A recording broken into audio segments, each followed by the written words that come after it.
Welcome to okay legal help. चलिए आज बात करते हैं दहेज के बारे में। वैसे तो दहेज डॉरी सबको पता है, बट आज लीगली देख लेते हैं कि दहेज क्या होता है और इसको रोकने के लिए क्या क्या किया जाता है और इसके लिए कौन से ऑफिसर्स होते हैं, कहाँ पे केस जाएगा और इस अपराध के लिए कितनी पनिशमेंट दी जाएगी।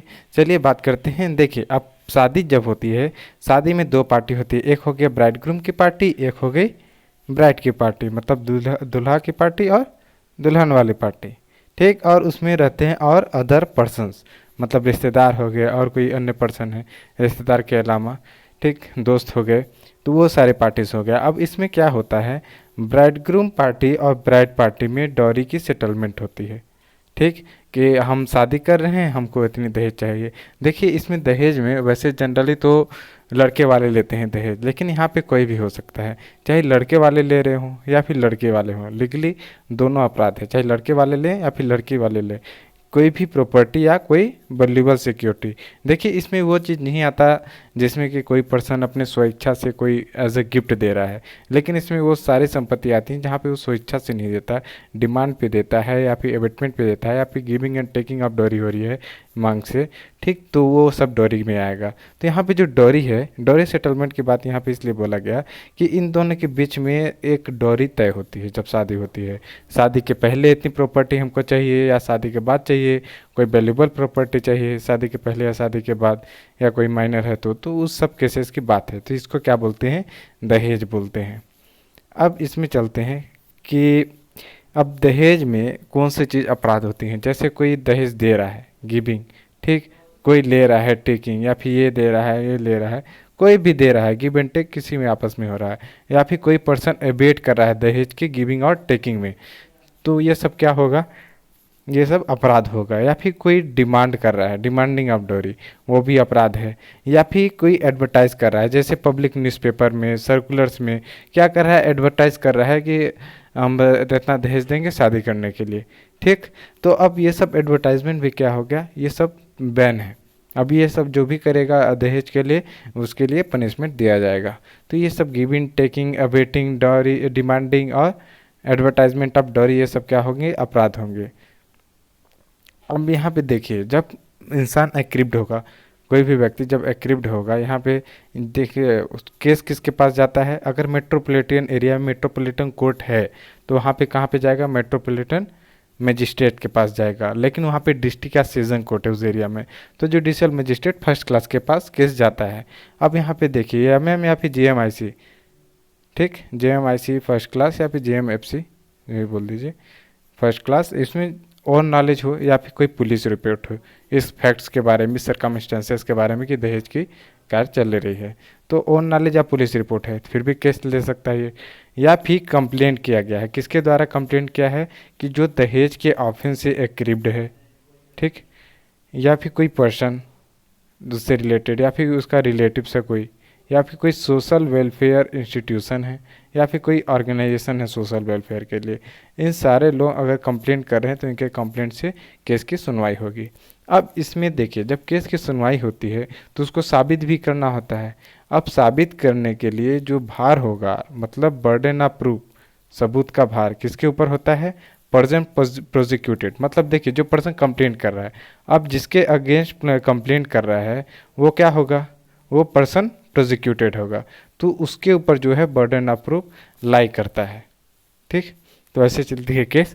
अब इसमें देखिए, अगर जैसे अब ब्राइड को, वैसे दहेज किसको दी जा रही है, ब्राइड को दी जा रही है, लेकिन मान लीजिए जो दहेज ब्राइड को दी जा रही थी वो ब्राइड को ना होकर किसको, किसी अदर पर्सन को रिसीव होती है, किसी अदर पर्सन को। तो इस पर्सन की जिम्मेदारी बनती है कि इस प्रॉपर्टी को ट्रांसफ़र किसको करे, ब्राइड को करे। अब देखिए, इसमें तीन कंडीशन है। अगर शादी के पहले डॉरी रिसीव हुआ, कब, शादी से पहले, तो जैसे ही 3 महीने होते हैं शादी के दिनांक से, उसको 3 महीने के अंदर प्रॉपर्टी को ब्राइड को देना पड़ेगा, जो भी पर्सन रिसीव कर रहा है डॉरी को। और शादी के बाद, अगर शादी के बाद डॉरी रिसीव हो रहा है, तो जिस दिन को डॉरी रिसीव हो रहा है वहाँ से 3 महीने के अंदर वुमेन को, ब्राइड को वो प्रॉपर्टी मिल जानी चाहिए।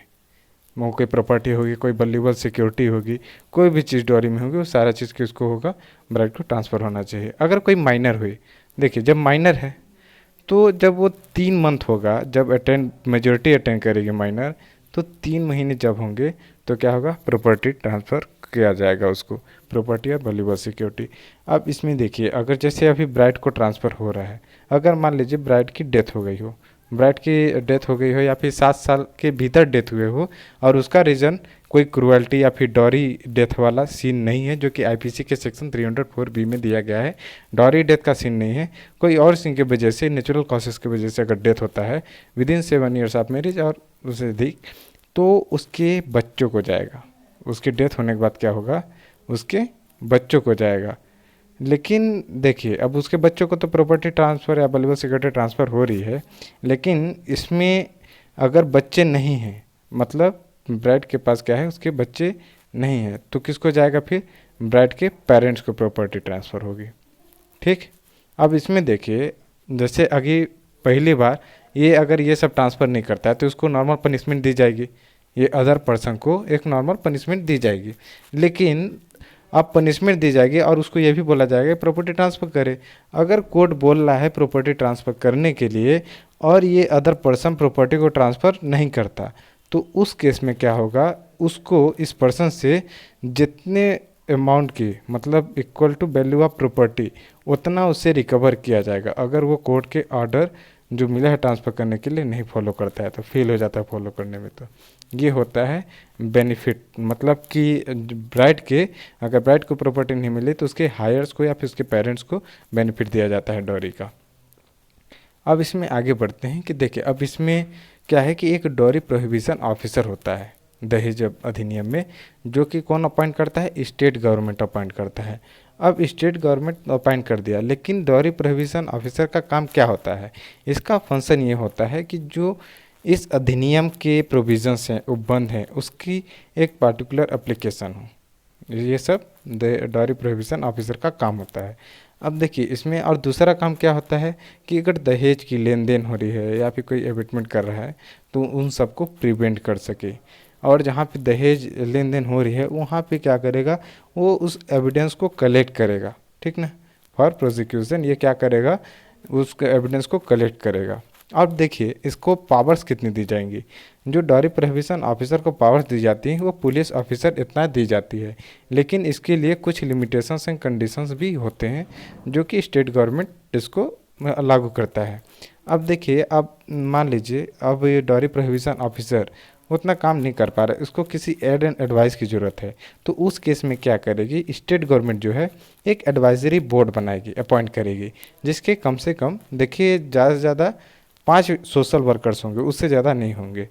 ठीक, तो ये सब क्या करेंगे, advisory board aid and advice करेगी डॉरी प्रोहिबिशन ऑफिसर्स को। अब यहाँ पे देखिए, यहाँ पे ये पूरे दहेज के बारे में बात हो गई। अब इसमें जो उपबंध दिए गए हैं डॉरी प्रोहिबिशन एक्ट में, वो बात कर लेते हैं प्रोविजंस के बारे में। देखिए सेक्शन 1 में बताया गया है कि इस अधिनियम का शॉर्ट टाइटल, एक्सटेंट और कमेंसमेंट कब होगा। तो इसका शॉर्ट टाइटल कितना क्या होगा, द डॉरी प्रोहिबिशन एक्ट 1961, और इसकी जो एक्सटेंट है वो होल ऑफ इंडिया है, और कमेंसमेंट कब से है, 1 जुलाई 1961 से है। अब इसमें जो डेफिनेशन ऑफ डॉरी है वो हम लोग देख लिए। अगर एक पार्टी दूसरे पार्टी को, हम लोग ने देखा था ना, एक पार्टी जब दूसरे पार्टी को, कौन सी हो गई, ये पार्टी हो गई, ये दूसरी पार्टी हो गई, डॉरी की ट्रांसफ़र कर रहे हैं, मतलब डॉरी का लेन देन कर रहे हैं, या फिर कोई अदर पर्सन किसी भी एक पार्टी को ऑन बिहाफ दे रहा है, ठीक ना, कोई भी अगर दे रहा है तो उसको क्या बोलेंगे, डॉरी बोलेंगे। ठीक, अब इसमें देखिए ये तो डॉरी की बात होगी, और इसमें ट्रांसफ़र किस चीज़ की होती है, एक कोई प्रॉपर्टी हो या फिर कोई वैल्यूएबल प्रॉपर्टी सिक्योरिटी हो। अब यहाँ पे पेनल्टी कितनी जाएंगे, अगर कोई गिव टेक या अबेट कर रहा है डॉरी के लिए तो उसके लिए पेनल्टी दी जाती है 5 ईयर्स ऑफ इम्प्रिजनमेंट एंड 5000। और इन ये देखिए जितनी दहेज दी जाती है, अमाउंट ऑफ डॉरी, और जो 15,000 रुपये है, इसमें से जो भी कम होगा वो अमाउंट किसको देना पड़ता है, वो अमाउंट फाइन इम्पोज किया जाएगा जो इसके अंदर प्रोसिक्यूटेड पर्सन होगा। और कोर्ट्स का डिस्क्रिजन, अगर कोर्ट चाहे तो 5 साल से कम भी इसकी सज़ा कर सकता है। अब देखिए अगर कोई डॉरी को डिमांड कर रहा है तो उसके लिए कितनी सज़ा दी जाएगी, उसके लिए सज़ा दी जाएगी 6 महीने से लेकर 2 साल की सज़ा दी जाती है, और 10,000 का फाइन इम्पोज किया जाता है। अब कोर्ट चाहे तो उसको सज़ा 6 महीने से कम भी दे सकती है। और अगर कोई एडवर्टाइजमेंट कर रहा है तो ये सेक्शन 4A में उसके लिए पनिशमेंट दिया गया है। उसके लिए पनिशमेंट है 6 महीने से लेकर 5 वर्ष तक की दिया गया है। और इसमें ये भी बोला गया कि जो अमाउंट है वो कितना होगा, 15,000 रुपये तक। और कोर्ट्स चाहे तो 6 महीने से कम भी इसमें सज़ा दे सकती है। अगर कोई एग्रीमेंट है, सेक्शन 5 में ये बोला, अगर लेन देन का कोई एग्रीमेंट है पार्टीज के बीच में तो वो क्या होगा, वो एग्रीमेंट वॉइड होगा। सेक्शन 6 बोलता है dowry to be for the benefit of wife और हर हायर्स।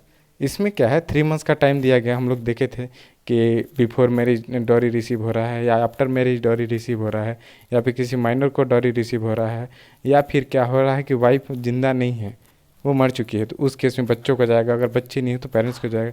ये बात के लिए उसके लिए सज़ा कितनी होती है, 6 महीने से लेकर 2 साल की सज़ा होती है। और जो फाइन होता है वो होता है 5,000 से लेकर 10,000 या फिर दोनों होता है। ठीक, अब इसमें देखिए 7वां नंबर, इसमें है कॉग्निजेंस ऑफ ऑफेंसेस। मतलब इस तरह के अपराध कौन सुन सकता है, वो सुन सकता है कौन, मेट्रोपॉलिटन मजिस्ट्रेट या फिर जुडिशियल मजिस्ट्रेट फर्स्ट क्लास। अब इसमें 8वें नंबर पे ये है कि इसके अंदर जो ऑफेंसेस हैं वो कैसे होंगे। वो देखिए एक कॉग्निजेबल ऑफेंस माने जाएंगे। ठीक, पहली थिंग क्यों कौन से हैं, संज्ञेय अपराध, कॉग्निजेबल ऑफेंस। अब दूसरी बात यह है कि ये ऑफेंस नॉन बेलेबल होंगे एंड नॉन कंपाउंडेबल ऑफेंस होंगे। अब इसमें जो सबूत का भार है, सेक्शन 8 क्या बोलता है, सबूत का भार, बर्डन ऑफ प्रूफ किसके ऊपर होगा, पर्सन प्रोसिक्यूटेड के ऊपर होगा, अगर जो भी पर्सन प्रोसिक्यूटेड है सेक्शन 3 एंड सेक्शन 4 में। अब सेक्शन 8 भी बात करता है कि डॉरी प्रोहिबिशन ऑफिसर्स होना चाहिए, कौन बताता है, स्टेट गवर्नमेंट। सेक्शन 9 एंड 10 बताता है power to make rules. Section 9 में दिया है कि सेंट्रल गवर्नमेंट इस विषय में नियम बना सकती है, इस प्रोविजंस को और इफेक्टिव बनाने के लिए, या फिर और कुछ चाहिए तो इसमें कुछ और भी ऐड कर सकती है। ये सब सेंट्रल गवर्नमेंट को पावर दी गई है। और सेक्शन 10 में स्टेट गवर्नमेंट्स को पावर टू मेक रूल्स दिया गया है। ये होता है डॉरी प्रोहिबिशन एक्ट के बारे में। चलिए हम लोग मिलते हैं नेक्स्ट, किसी बेयर एक्ट को हम लोग दूसरे बेयर को लेके आएंगे और उसको समराइज करेंगे।